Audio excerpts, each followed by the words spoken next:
We were always told growing up that breakfast was the most important meal of the day, and for a long time, it was. But quietly, over the decades, something changed. The cereal that we knew became a thing of the past. Behind closed doors, companies have been cutting corners, cheapening recipes and packing bowls with ingredients that you can't even pronounce, and yet nobody seems to be talking about it. So today, we're exposing 5 cereal brands the UK should be warning us about. For most of us, cereal wasn't just breakfast. It was childhood. It was simple, and most importantly, it was honest. So, let's start with one of the biggest names of them all. A cereal most of us grew up with on the table. Number 1. Cornflakes. Because if there's one cereal that shows just how far this industry has fallen, it's this one. Cornflakes weren't just cereal. They were part of British life. For millions of us, they were a relic of better times. Simple, honest, and dependable. And for decades, they barely changed. Toasted corn, a touch of sugar, that warm malt smell when you opened the box. It was the same in every kitchen across the country. But over the years, something happened, slowly, quietly, one small tweak at a time, until the cereal we all grew up with started to disappear. And let me be very clear here, we're not remembering it wrong.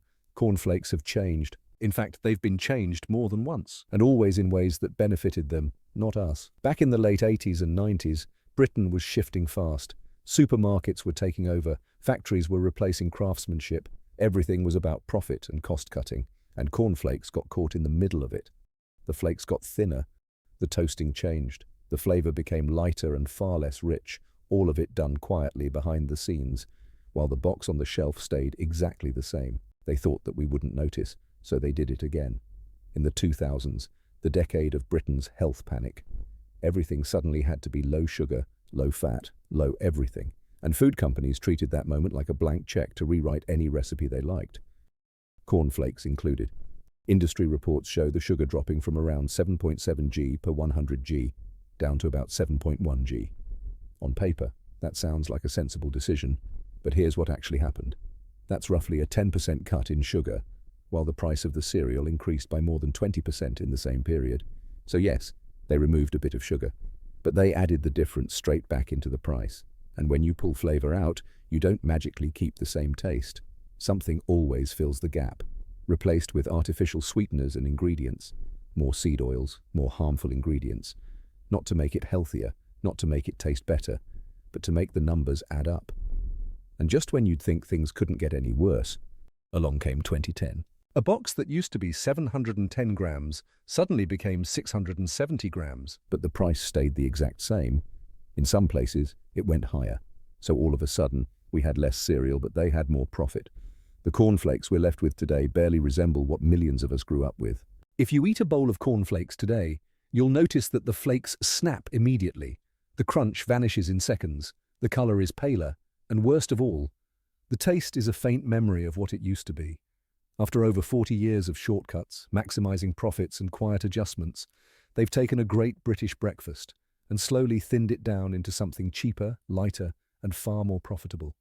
Not for us, not for our families, not for the generations who loved cornflakes, but for them. If cornflakes were the first warning sign, number 2 is the one that should make every single one of us stop and think. Number 2, Cocoa Pops. If you grew up in Britain, this cereal wasn't just breakfast. It was more than that. It was something that every child wanted. For so many of us, this was the cereal we looked forward to the most. It wasn't the healthy one, it was the fun one. The one that actually tasted like something. Cocoa Pops in their original form were bold. It was rich, it had weight, flavor, and color. You opened the box and you could tell immediately that this wasn't the same as everything else. But that version of Cocoa Pops, the one we all remember, didn't survive the decades intact. Like all of the other cereals on this list, it changed. But here's the thing. Unlike cornflakes where the decline happened slowly, Cocoa Pops shifted sharply during the 90s. And I know what you're thinking, so let me explain. In 1998, the global price of cocoa shot up twice in a short period. Instead of taking the hit themselves to maintain quality, they raised prices. And that's when people first started noticing that something wasn't quite right. The cereal didn't look as dark, the chocolate coating wasn't as thick, and the memorable aroma disappeared. But that isn't the worst part. The milk at the bottom, which was typically the best part of the meal, didn't have the same taste it once had. But nothing was announced. No one said a word. Everything around the product stayed the same. They assumed we'd accept the product inside, quietly shifting in a cheaper direction. Then the 2000s arrived. Similar to cornflakes, Cocoa Pops were also under heavy scrutiny under the new healthy food options. Along came food labels, sugar warnings, and newspaper headlines scaring every parent in the country. If you were a big food company at the time looking for an opportunity to rewrite a recipe, this was the perfect chance. Cocoa Pops went through one of the most aggressive reformulations of any mainstream cereal. The result? A cut of roughly 40% in sugar from its early formula, a number that sounds impressive on paper and one the company paraded around as a sign of responsibility. But the sugar wasn't the only thing that dropped. The cocoa content was reduced, the binding ingredients changed, the flavor profile was rebalanced to make the cereal taste good enough without actually retaining the quality it once had. And whilst the cereal was now cheaper to produce, the price on the shelf continued to climb. By the time that 2010 came around, Cocoa Pops had become a shell of its former self. You didn't need to do a taste test. You could literally see it the moment you poured it into the bowl. This wasn't a slow decline. It wasn't the result of modern tastes or evolving nutrition or anything else that was claimed.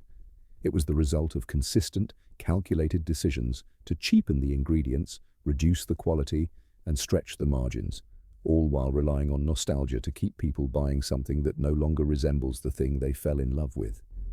And today, the difference is unmistakable.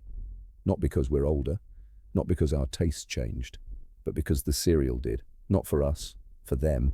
If cornflakes were the slow decline and Cocoa Pops were the sharp one, number 3 on our list is the quietest tragedy of them all. Number 3, Rice Krispies. For so many of us, Rice Krispies were never about the flavor. Because, let's be honest with ourselves, they were never the tastiest cereal in the cupboard. Rice Krispies were all about the feeling, the sound, the excitement, the anticipation of a familiar favorite. Snap, crackle, pop. 3 words that Rice Krispies built their entire identity around. And for the longest time, they actually delivered. But just like everything else on our list, something changed right under our noses. In the early 90s, Britain was modernizing faster than ever. Industries were being revolutionized with automation and mass production.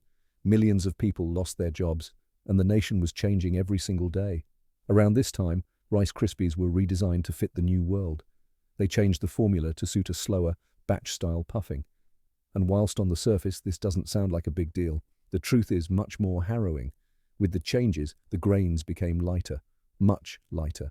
Manufacturing comparisons show a density drop of nearly a third through the 90s. The outer shell, the thin, crisp layer responsible for the iconic sound, became so delicate that milk destroyed it almost instantly. That's why when you pour a bowl today, there's no eruption of sound, no crackling chorus, just a faint fizz, and then nothing. And once the sound went, the texture followed. The old formula held their crunch for minutes. But now, modern Rice Krispies dissolve within seconds, collapsing into mush long before you're halfway through the bowl. And that's not the only thing that's changed.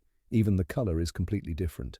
Side-by-side comparisons show today's Krispies are paler and flatter, a reflection of shorter toasting times and cheaper mixed-origin rice.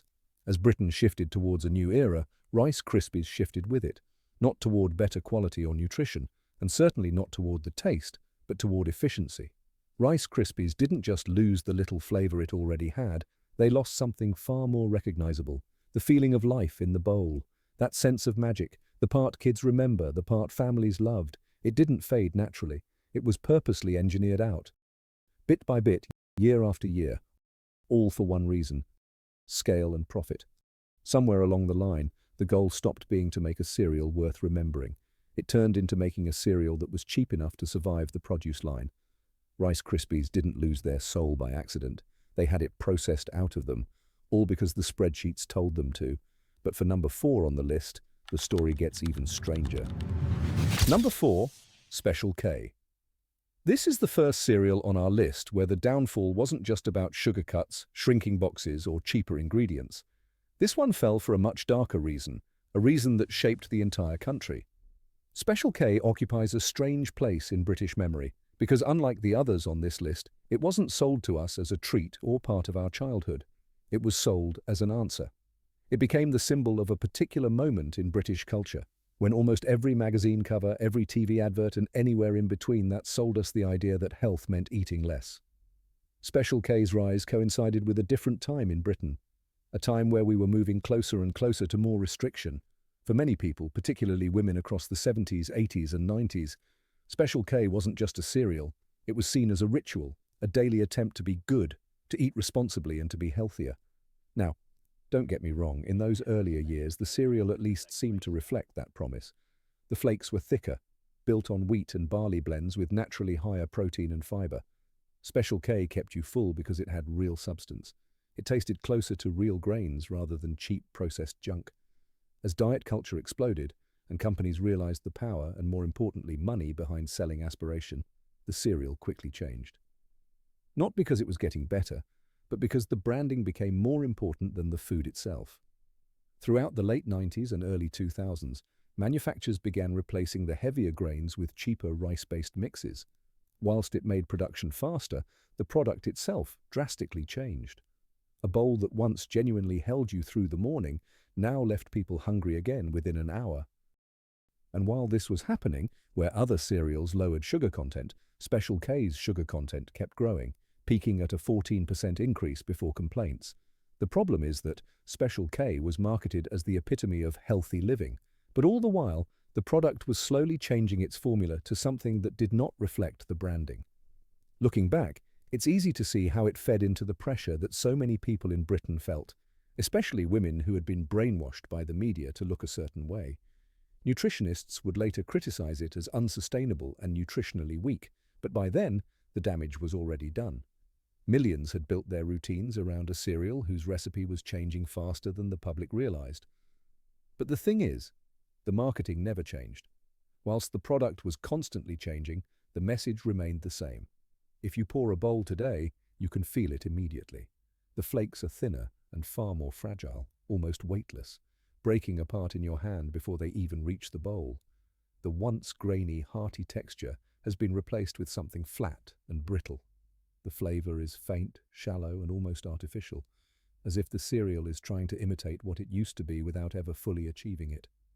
Side-by-side comparisons with older versions show exactly how much has changed. The protein is lower, the wheat content is reduced, the rice content is higher, and the nutritional density, the whole reason people bought this cereal in the first place, has been diluted to the point where it barely holds the same identity. And that's the real tragedy of Special K.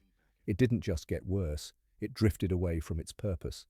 When Britain finally outgrew the era of extreme dieting and the pressure to chase impossible standards began to fade, Special K didn't evolve into something more wholesome or honest. It simply kept the branding and lowered the quality. The cereal that one represented empowerment and self-care became yet another product stretched thin by cost-cutting, convenience, and marketing gloss. We've already uncovered 4 cereals that quietly changed beneath our feet. 4 products that were once part of everyday British life, slowly altered, diluted, and cheapened without anyone saying a word. And when you look back at them together, it paints a picture a lot bigger than breakfast. Every single one of these cereals changed in ways we were never told about. We weren't asked, we weren't warned, we were just expected to accept it, quietly, because that's what we'd always done. So before we go into the final cereal on this list, the one that, in my opinion, is the most extreme example of all, I need to ask you something important. If you have enjoyed the video so far, please leave a like, subscribe to the channel, and comment what topics you want us to cover next. But without further ado, let me reveal the most chilling example in this list. Number 5. Frosties. Unlike the others we've talked about so far, Frosties isn't just another cereal on the shelf. It's the one we remember the most vividly, the one with actual personality, the one that tasted like childhood long before childhood got complicated. Originally called Frosted Flakes, Frosties instantly became a staple in every British home. Frosties back in those days were a completely different product to what sits on supermarkets' shelves today. And this isn't nostalgia talking. This is fact, because Frosties didn't just decline, they went through one of the most dramatic, aggressive formula shifts of any mainstream cereal in Britain, and it all starts in the mid-90s. By 1996, Kellogg's had quietly begun moving manufacturing across plants and adjusting corn suppliers.